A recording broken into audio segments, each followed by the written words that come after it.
औज़ुबिल्लाहिमिनश्शैतानिर्रजीम बिस्मिल्लाहिर्रहमानिर्रहीम। देखिए जी, आज हम लेक्चर जो शुरू कर रहे हैं वो है condition and probability. Condition and probability actual हमारे पास क्या है, क्या ये नई चीज़ है?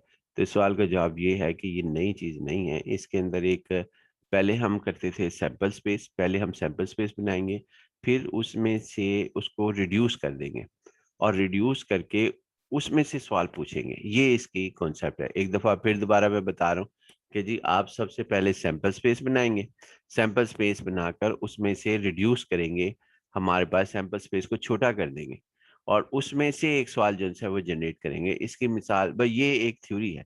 इस जुमले को मैंने एक्सप्लेन करना है ये पूरे जितनी देर तक मैं कंडीशनल प्रोबेबिलिटी पढ़ाऊंगा। करते हैं जी हम। यहाँ पे ये लिखा है कि इफ टू इवेंट्स, पहले इसकी प्रॉपर डेफिनेशन हम कर लेते हैं। Two events A and B are defined on a sample space. कहते हैं सैंपल स्पेस के ऊपर में से दो इवेंट जो से वो हमने ले लिए। एक इवेंट का if the probability of B is not equal to zero, then ये कंडीशन है कि एक इवेंट के ऊपर जो है उसकी प्रोबेबिलिटी जीरो नहीं होनी चाहिए। यानी ये भी हम एक्सप्लेन करेंगे। Then conditional probability of an event किस तरीके से होगी? Given that event B is occur, probability of A probability of A when the event B is occurred is defined as probability of A intersection B over probability of B or probability of B greater than equal to zero। बात वही है लेकिन जरा technical है और जरा मुश्किल से समझाई जा रही है, लेकिन आप इस डेफिनेशन को याद रखें। यानी आपके पास ये डेफिनेशन हमारे पास याद होनी चाहिए। और उसके बाद इस पर कंडीशन है probability of B is equal to zero. लेकिन हम बहुत आसान तरीके से इस बात को समझने की कोशिश करेंगे नेक्स्ट क्वेश्चन के अंदर। एक दफा फिर दोबारा मैं रिवाइज कर देता हूँ कि जी इसके अंदर होगा ये कि आपके पास एक सैंपल स्पेस होगी, सैंपल स्पेस को रिड्यूस किया जाएगा, कम किया जाएगा, उसमें से एक सवाल को पूछा जाएगा। ये कंडीशन प्रोबेबिलिटी हमारे पास है। उसके बाद ये प्रोबेबिलिटी, फाइंड द प्रोबेबिलिटी, ये क्वेश्चन हमारे पास है। Find the probability of an event of getting sum 8 given that. यहाँ पे ना लफ्ज इस्तेमाल होते हैं गिवन दैट, नोट कर लें। गिवन दैट ये लिखा हुआ भी हमने है, गिवन दैट, प्रोवाइडेड दैट, और उसके बाद इफ, ये लफ्ज इसके साथ जो है वो इस्तेमाल होते हैं कंडीशन प्रोबेबिलिटी को आइडेंटिफाई करने के लिए। लिहाजा यहाँ पे गिवन डैट फिलहाल आहिस्ता आहिस्ता आपको समझ आ जाएंगी कि both die have same face, both die have the same face when two die are thrown. Both यहाँ से लेके यहाँ तक ये गिवन डैट है कि आपके पास दोनों डाई जैसे हैं वो सेम फेसेस रखते हो। When two dice are rolled, जब दो डाई जैसे हैं वो हमारे पास रोल्ड किए जाएं। देखते हैं जी, इस बात को समझते हैं। जहन में रखना कि हमने एक सैंपल स्पेस बनानी है और फिर उसको रिड्यूस करना है, और वो लफ्ज कैसे रिड्यूस करेंगे वो अभी आपके सामने आ जाएगा। सबसे पहले बात तो ये एक हमारे पास एक्सपेरिमेंट है, when two die are rolled. जब टू डाई को रोल किया जाता है तो उनके फेसेस की पॉसिबिलिटी हमारे पास ये 36 है। यानी पहले फेस पे 1 1 आ सकता है, दूसरे फेस पे 1 1 आ सकता है, पहले फेस के ऊपर 5 आ सकता है, दूसरे फेस के ऊपर 6 आ सकता है, इस तरह करके ये 36 है। इसमें ये कह रहा है कि जी आपके पास जब ये गिवन डैट का लफ्ज इस्तेमाल करता है, गिवन डैट कि जी शर्त है किस बात की, कि both die have the same faces, कि दोनों जो डाई जन से हैं वो सेम फेसेस के हों। तो इसका मतलब ये है, इसमें सेम फेसेस कौन कौन से हैं जी, ये हम ढूंढ लेते हैं कि सेम फेसेस जो हैं वो हमारे पास कौन कौन से हमारे पास मौजूद है। सेम फेसेस हमारे पास ये है, यानी ये सेम फेस है, दोनों पे सेम फेस है, दूसरे पे सेम फेस है, और यहाँ पे सेम फेस है, इधर सेम फेस है हमारे पास। ये सेम फेसेस है, ये सिर्फ इनको लिखा जाए और बाकियों को जो है वो ना लिखा जाए, यानी रिड्यूस कर दिया जाए। अब रिड्यूस करने के लिए हमारे पास देखते हैं जी, यानी आपके साथ हम जो है ये करके देख लेते हैं कि जी ये यानी उनको नहीं लिखना। पहले सैंपल स्पेस बनाई, उसके बाद क्या कहते हैं इनके अंदर ये नहीं लिखने, जो डिफरेंट से है सेम फेसेस के जो है ना वो आपने जो है यहाँ पर लिखने। सेम फेसेस के हमने लिखने हैं, बाकियों को लिखना ही नहीं है। तो हमने ये आपके सामने रखे, कोशिश कर रहे हैं कि ये आपके सामने रहे। अब ये रिड्यूस हो गई, ये देखना रिड्यूस ही आपके पास हो गई कि आपने सिर्फ वो डिस्कस करने हैं जो हमारे पास क्या कहते हैं जिन, वो रिड्यूस अब वो करेंगे आप डिस्कस जिनके सेम फेस है, और सेम फेस के हमने जो है यहाँ पर लिखा दिए कि ये हमारे पास है 1 1 2 2 3 3 4 4 5 5 6 6। ये है गिवन डैट का तर्जमा, given that both Dai I have same faces, और उस सैंपल स्पेस को रिड्यूस कर दिया। अब ये समझें ये आपके पास सेट है ए बी, ये सेट है, इसमें से प्रॉपर्टी निकालनी है, find the property of an event of getting sum 8, जिसमें सम 8 जो सा है वो हासिल हो। अब इसमें देखना है कि सम 8 हासिल करने के लिए 1 1 का सम कितना होता है, वो पेयर अलग करने हैं। तो 1 1 हमारे पास क्या है, 2 है, ये 4 है, ये 6 है, ये 8 है सिर्फ, और उसके बाद ये 10 है, ये 12 है। तो इसने सवाल पूछा है find the property of an event of getting sum 8 given that both die have the same faces। तो इसका मतलब है कि सिर्फ और सिर्फ ये हमारे पास एक पॉइंट है 4 4। अब इसको 4 4 को 4 4 इसमें अगर ये सेट हो 1 पॉइंट, यानी कि इसका नाम ए रख लेते हैं, 1 1 2 2 3 3 4 4 5 5 और 6 6, ए रख लें, बी रख लें। अब इसमें टोटल पॉइंट्स कितने हैं, 1 2 3 4 5 6, और सम 8 के कितने हैं, वो सिर्फ 1 है। तो 1 बाई आपके पास क्या कहते हैं 6 इसका आंसर होगा। अब इसको टेक्निकल तरीके से करते हैं। Let A be the event of getting sum 8, sum 8 के जो से हैं इसी चीज को, ये जवाब आ गया जी हमारे पास, ये सवाल हल हो गया, कंडीशनल प्रॉपर्टी हो गई, यानी कि आपके पास ये कंडीशनल प्रॉपर्टी हमारे पास हल हो गई। इसी को अब हम दूसरे तरीके से करते हैं। मिसाल के तौर पर ये कह रहा है let A be the event, यानी कि जहां पे इसको लिखने का तरीकेकार ये है कि आप लस प्रॉपर्टी को खत्म कर दें, बाकी को लिख लें, let A be the event of getting sum 8, ये हमने लिख लिया। अब इसमें अब मैं बिल्कुल उस तरीके से कर रहा हूँ जो टेक्निकल वे से ये बुक्स के अंदर लिखा होता है, लेकिन हमें दोनों आने चाहिए। ये कहने गलत है कि हम एक ही तरीके से करेंगे जो मैंने अब तक आपके साथ डिस्कस किया। अब मैंने बिल्कुल प्रॉपर जो है उसको एक टेक्निकल वे से करना है, जैसा हमारे पास टेक्निकल वे से बुक्स के अंदर लिखा हुआ होता है। तो यहाँ सबसे पहले तो ये है कि आपके पास let A be the event of sum 8, sum 8 when 2 dice are rolled. सबसे पहले सैंपल स्पेस बना लेंगे, सैंपल स्पेस हमने ये बना ली, फिर उसमें से एक इवेंट, यानी ये सैंपल स्पेस है, सैंपल स्पेस का हर सबसेट वो इवेंट होता है। तो हमने वो सबसेट डिस्कस करना है जिसका सम 8 हो।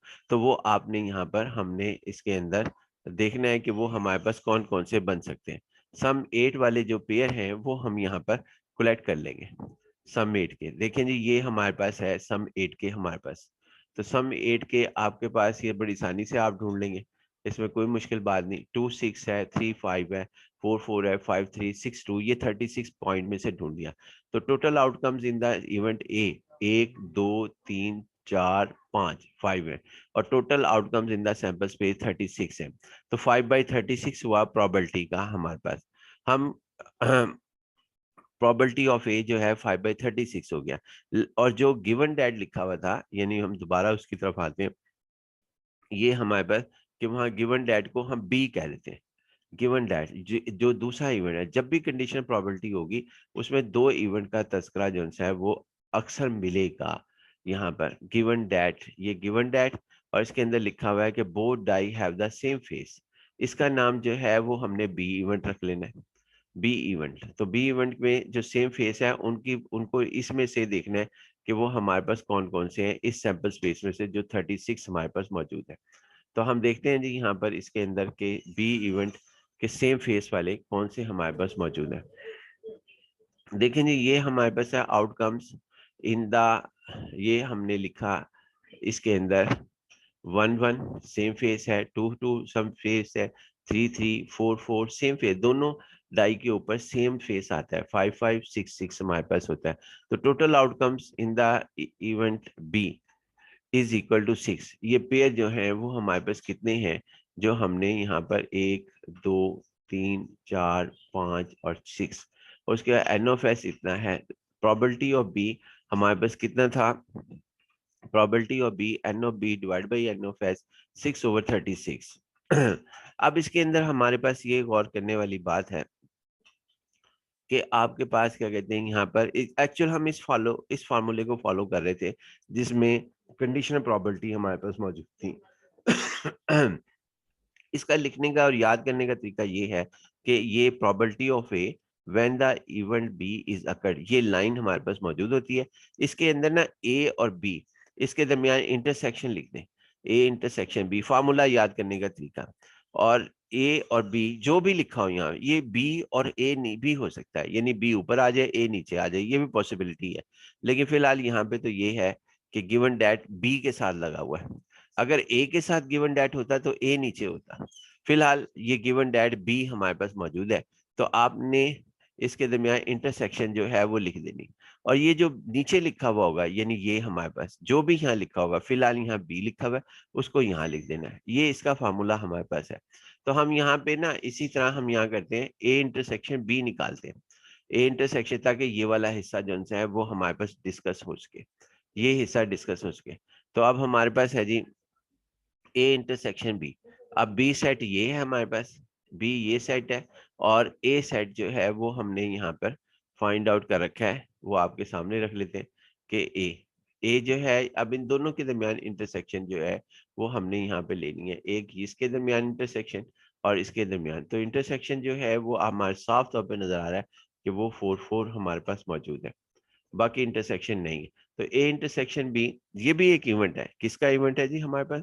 ये हमारे पास है सैंपल स्पेस का।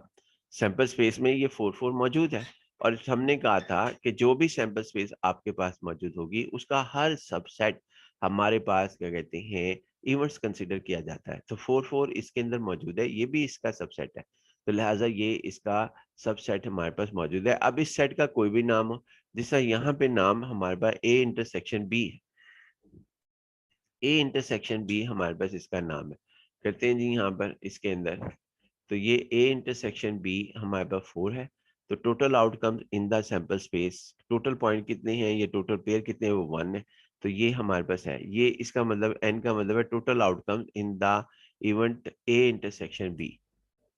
तो ये हमारे पास, या हम यूं कह सकते हैं कि ए इंटरसेक्शन बी का दूसरा नाम ये हो सकता है कि event of getting phase first phase 4, यानी कि event of getting both faces have 4। अच्छा जी, अब उसके बाद ये हमारे पास आ गया total outcomes in the sample space 36। तो probability of intersection B by definition हमारे पास ये है, total outcomes in the event A intersection B divide by total outcomes in the sample space, जो कि 1/36 हो गया इनकी वैल्यूज रखने के बाद। अब हमने ये सारी वैल्यूज हमने किधर रख दी, हमने यहाँ पर रख दी जी, इसकी वैल्यू सारी इस फार्मूले में रखी।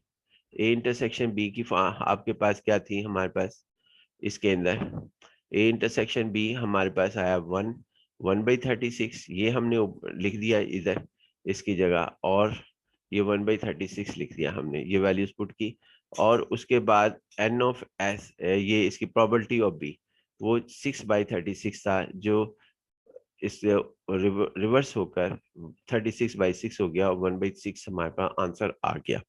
तो लिहाजा हम इसको जो है यहाँ पर ये कहते हैं कि जी हमारे पास probability of A when the probability of A when the event B is occurred, ये हमारे पास होगा। और यही चीज हमने यहाँ पर डिस्कस की थी आपके सामने शुरू के अंदर कि 1/36 है। दोबारा मैं एक दफा थोड़ा सा पॉइंट रिवाइज करूंगा, ये सारा टेक्निकल, अगर आप इस सवाल को इस फार्मूले से हल करना चाहें तो बिल्कुल दुरुस्त है आपका तरीकेकार।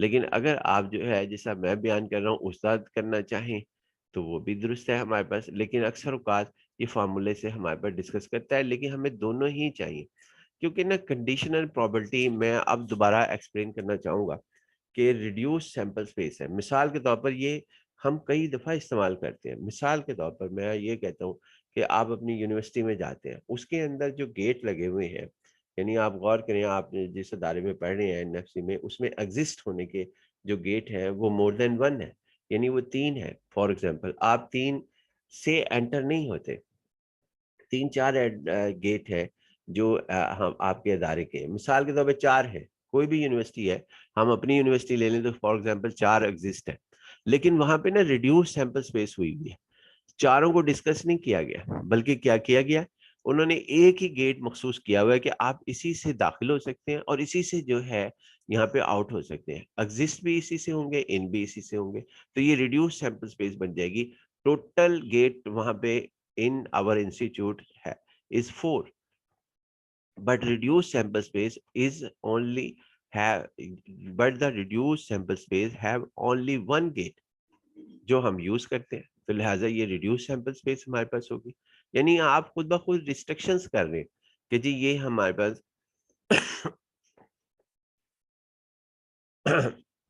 कि ये हमारे पास इसके अंदर डिस्कस की जाएगी, लिहाजा ये हमारे पास इस तरीके से डिस्कस कीजिए करेंगे हम, और भी हम डिस्कस करेंगे वो इसी तरह, और रिड्यूस सैंपल स्पेसेस हमारे पास मौजूद है। मसलन आप सिविल इंजीनियरिंग के फॉर एग्जांपल 6 सेमेस्टर में पढ़ रहे, रिड्यूस सैंपल स्पेस ये है कि जब आपने एडमिशन लिया उस वक्त पता लगा कि जी आपने जो सब्जेक्ट पढ़ने हैं वो टोटल सब्जेक्ट पढ़ने हैं आपने फॉर एग्जांपल 70, लेकिन इस टाइम आप कितने पढ़ रहे हैं, 70 के 70 तो नहीं पढ़ रहे आप सिर्फ 5 पढ़ रहे हैं।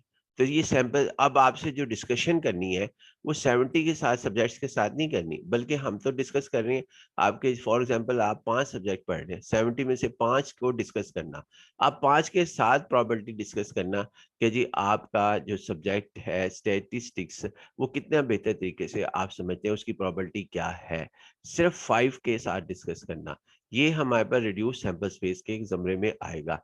इसी तरह की मिसालें आप जो है और भी सोच सकते हैं इंशाल्लाह जी नेक्स्ट लेक्चर में।